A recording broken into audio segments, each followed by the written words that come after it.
Hello, my name is Tony. I'm 42 years old.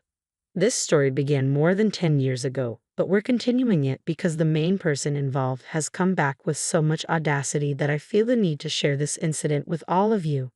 I know my sister-in-law loves to watch these, so if you're listening, I hope you're even more ashamed and embarrassed. Let's start from the very beginning. Sasha, my sister-in-law, and I were best friends even before I met her brother. We became friends in middle school and had been inseparable since the day we met.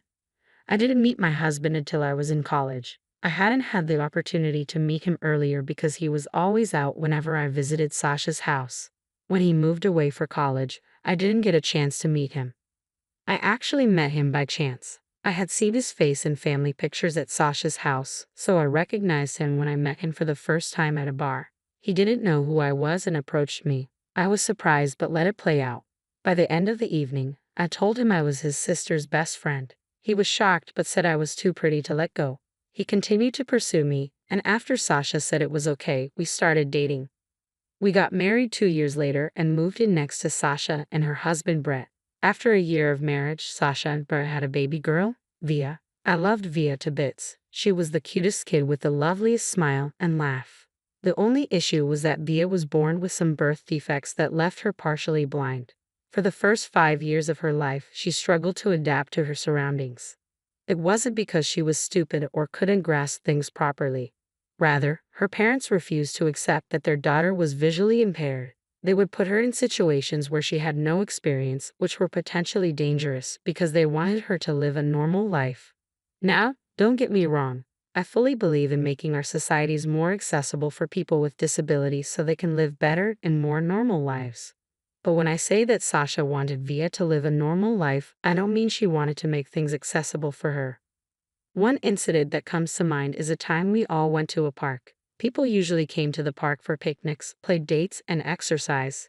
Via and I went to spend some time together. There was a specific path in the park meant only for bicycles. While Sasha was absorbed in talking about something, I looked around for Via and noticed she wasn't near us. I panicked and asked Sasha if she had seen Via. Sasha, have you seen Via? I'm really worried. Don't worry about it. How can you be so calm? Via could be in serious danger. Calm down, Tony. Calm down? How could I possibly be calm? Your daughter is visually impaired. What if she fell and seriously injured herself? You have no right to tell me how to parent my kid. Via is perfectly fine. I never said that you don't know how to parent your child. I'm saying that I'm literally the only one who actually cares for your daughter. You need to be more responsible. I know what's best for her, and I don't need you to interfere or tell me what I'm doing is wrong. Why are you trying to fight me right now? She could be hurt right now. You need to take this seriously. I am her mother, not you. Back off and let me handle it my way. At that point, I was too panicked and angry to continue talking to Sasha.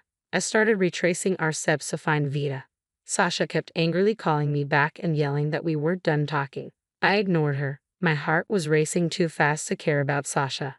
I ended up finding Via. She was crying, trying to grasp something to help her navigate, calling out for her mom and me. I felt so relieved when I saw her. I called out to her, and her face immediately lit up. She giggled as she made her way over to me. I waited as I watched her waddle over, but she was walking really close to the cycle track.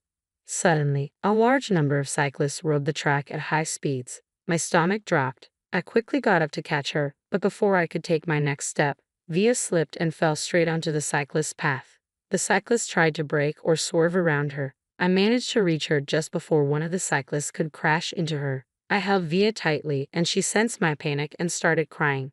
I calmed her and myself down. Sasha had witnessed the whole thing. She came over and grabbed Via out of my hands. You shouldn't have interfered with Via. She needs to learn to understand her environment on her own. I was worried for her safety. Did you even tell her about all the dangers here? She's old enough to walk around on her own. She doesn't need constant supervision. She's only 4 years old and visually impaired. She could have been seriously hurt. Oh, come on. It's not that bad. She would have only gotten a few scratches or bruises. That's not the point. She needs proper care and guidance. You're being overprotective. Via can handle herself. Your ignorance is dangerous. One day it will hurt her. You need to take her safety seriously. Just mind your own business, Tony. She's my daughter, not yours. Fine, but remember, you're responsible for her well-being. She deserves better care. Sasha grabbed Via and walked away. I felt so baffled and angry. How could someone treat their own child this way? I wanted to protect Via and wanted Sasha to step up and be a good parent. I couldn't expect the same from her husband Brett because he was so absent from their lives, spending his entire day working. But thankfully, the universe heard my plea. It was heartbreaking the way it happened, but I was kind of glad that it did. After that incident, Sasha stopped talking to me much. I rarely got to see Via.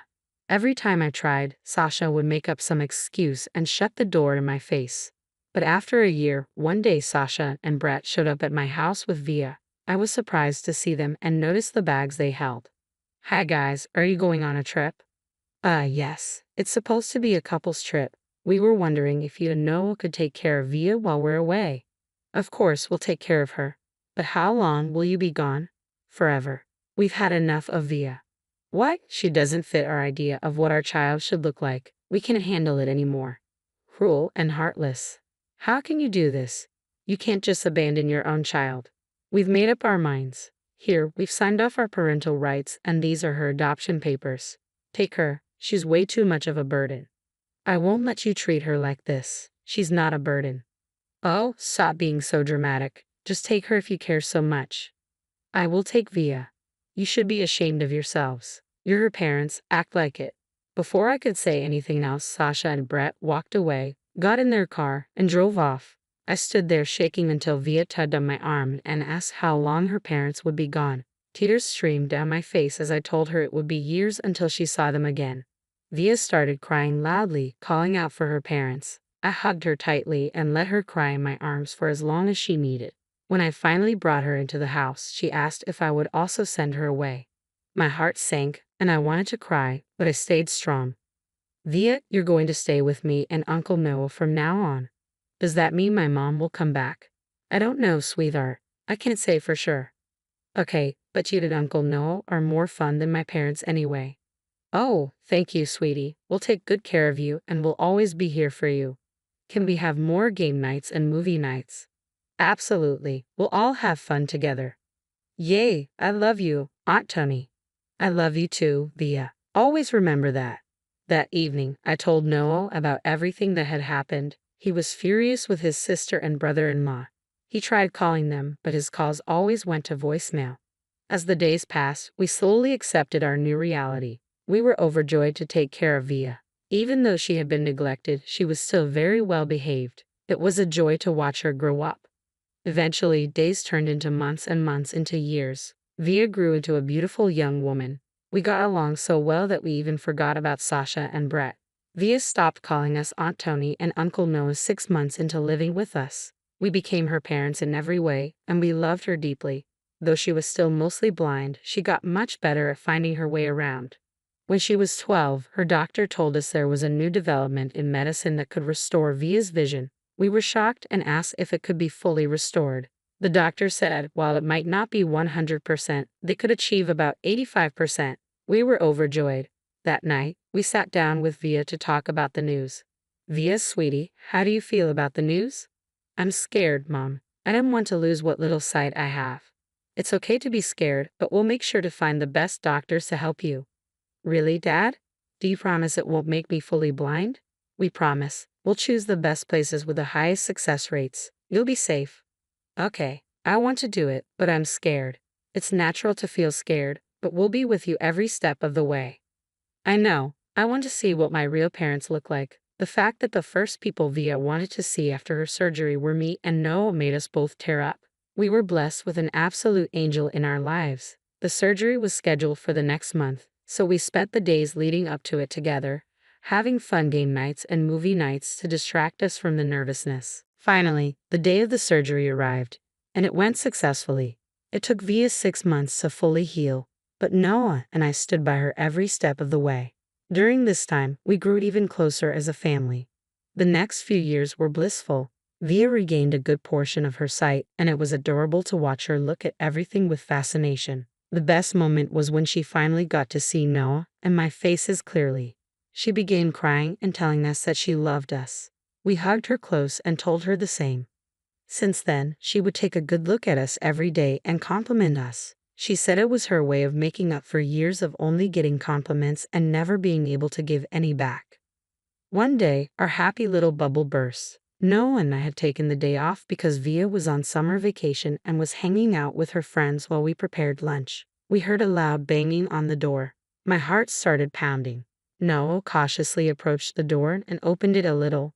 His eyes widened and he quickly shut the door, turning to me with a pale face. I asked what was wrong, and he told me Sasha was outside. Before I could fully process what was happening, my body switched to autopilot. I threw open the door and saw Sasha standing there, looking apologetic. Tony, can I come in? You were never invited back into our lives. What do you want?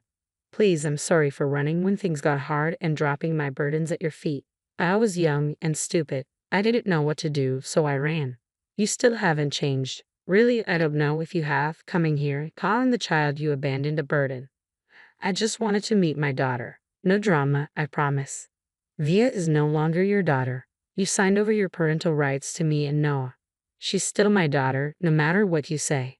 No, she's not. You made that choice. Leave now. We don't need you here. Sasha's face paled and she stuttered, trying to come up with excuses. I didn't want to listen, so I moved to close the door, but Sasha stopped me. She then broke down and told us why she had come. I came to see Via because I need to talk to her about something serious. What could be so serious that you decided to show up after 12 years? Brett is really sick and needs stem cells. We want to try every possible DNA match, including Via. I understand, but this is a lot for Via to take in. I'll talk to her and let you know her decision in 3 days. Thank you, and I'm sorry for everything I did in the past. Apologies won't change what happened, but I'll make sure Via knows about your request. I was upset and enraged as Sasha had reached out only because she needed something, not because she cared about Via. I wanted to turn Sasha down on Via's behalf, but I knew that was wrong. So I patiently waited until Via got home. When she did, Noah and I sat her down. What's wrong, guys? You look worried. Well, your biological mother, Sasha, visited us today. Why would she come here? What does she want? She wanted to talk to you about something serious. Your biological father, Brett, is sick and needs a stem cell donor. Sasha came to see if you could be a match. Is Brett okay? Should I do it? We don't know his condition for sure, sweetie. It's your decision, and we'll support you no matter what you choose. How long do I have to decide? You have 3 days to think about it. Okay, I'll take some time to think it over. Via then said good night and locked herself in her room. Noah and I were very worried. We ate our dinner in silence and left some food by Via's door in case she wanted to eat. That night, as we settled into bed, Noah and I talked about our fears. I'm really worried about Via. She seems so troubled after hearing about Brett's condition. I know, it's a lot for her to process. I just hope she makes the right decision for herself. Me too. I can't bear to see her go through more pain. We have to be there for her no matter what she decides. She needs our support. You're right. We'll stand by her just like we always have. We'll give her some space to think, and when she's ready, she'll let us know her decision. The next 3 days passed painfully slowly. Via continued to stay in her room. The only sign she was alive was the food we left outside her door being eaten. It hurt us to see her struggling, but we knew she needed her own space and time to think. Finally, on the night of the 3rd day, she came down and sat with us for dinner. Dear sweetheart, how are you feeling now? I'm okay. I just needed time to think, and I'm sorry for worrying you.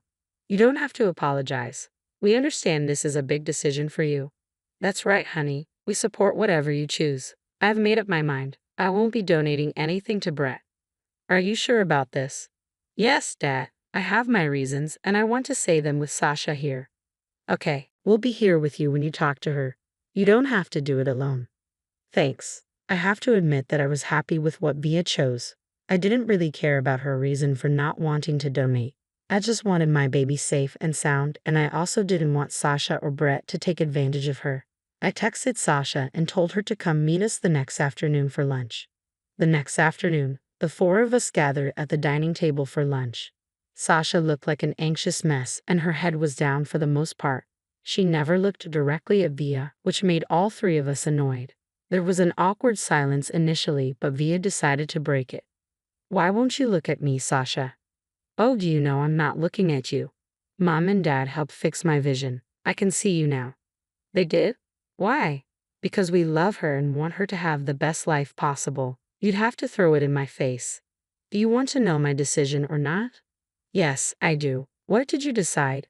I've decided not to donate anything to Brett. Why should I help you after you guys left me? It's your duty as our daughter. No, I'm only mom and dad's daughter now. They actually care about me, unlike you. I felt insanely proud of my girl. I loved how she put Sasha in her place and how aware she was of herself. At that moment, I felt a huge surge of pride in the way my daughter had grown. But now, instead of being upset or angry at Via, Sasha turned to me. It's all your fault that Via is making this decision. You poisoned her mind against me. That's not true at all. We never told her anything negative about you. We only supported her and let her make her own choices. Via is old enough to decide for herself, and we'll stand by her no matter what. You're spoiling her. I'll call CPS and get her taken away from you. But you never cared about me for 12 years, and now you only come back because you need something. You didn't even ask me how I was doing. I'm grateful that I got my sight back because I got to see my biological mother for the first and last time. With that, Via got up from the table and walked into her room. Sasha looked gobsmacked. No, and I calmly asked her to leave our house. Sasha tried to fight, but we didn't entertain her. No squared up to her and scared her away. We gave Via some time to cool down and collect herself after Sasha left. We then cautiously knocked on her door. When she let us in, we had a quick talk with her. Before we could even ask her how she was doing, she smiled big at us and told us not to worry. We knew she didn't want to really talk about it at the moment. So Noah suggested movie nights, and we enthusiastically made our way to the living room to spend the rest of the day binge-watching crappy movies. It's been a year since everything that happened. Via has healed and grown a lot more. We haven't brought up the incident with Via, but we know that she's okay, and that's all that matters. If there's only one thing I've been saying, it's that there's nothing better than loving and raising your child in the right way. And no matter what the consequences, always stand up for yourself.